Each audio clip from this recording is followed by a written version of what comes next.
Bienvenue dans La Synapse et le Denier, la mini-série Finance for Non-Finance qui vous explique comment fonctionnent vos synapses quand vous investissez vos deniers. Je ne le répète jamais assez, mais toutes mes vidéos sont retrouvables sur les réseaux sociaux avec à chaque fois FFNF00 ou Finance for Non-Finance. C'est très facile. Retour donc à vos synapses et deniers. Aujourd'hui, nous allons parler d'un biais cognitif. Un biais cognitif est un raccourci pris par le cerveau dans une situation donnée. Parlons donc des coûts irrécupérables ou coûts irrécupérables au singulier, comme l'indique cette slide, avec comme exemple le Concorde. Le Concorde est un avion qui avait été voulu par les gouvernements anglais et français dans les années 60 et qui a été véritable gouffre financier.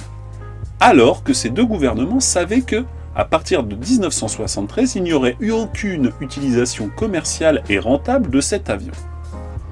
Pourquoi cela ?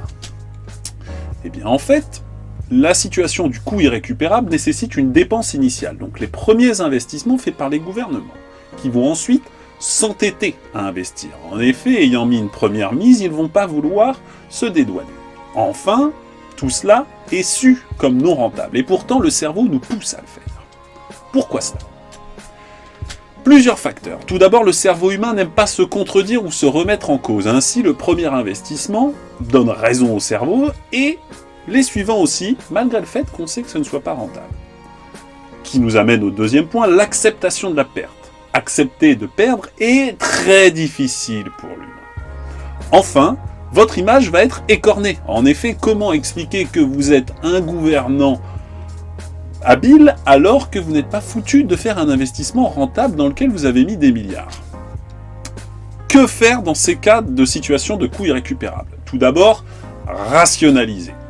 La première chose, c'est combien vous allez perdre. Donc acceptez cette perte en mettant un chiffre dessus.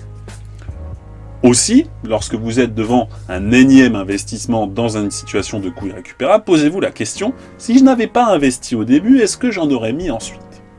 Enfin, vous pouvez aussi vous poser cette question d'une autre façon, en vous disant « Qu'est-ce que je conseillerais à un ami qui n'est pas dans cette situation-là »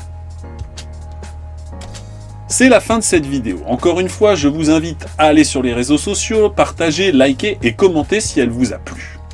La prochaine fois que vous êtes dans une situation de coût irrécupérable, n'oubliez pas de penser au Concorde et parfois d'accepter la perte. D'ici là, portez-vous bien et à bientôt sur Finance for Non-Finance.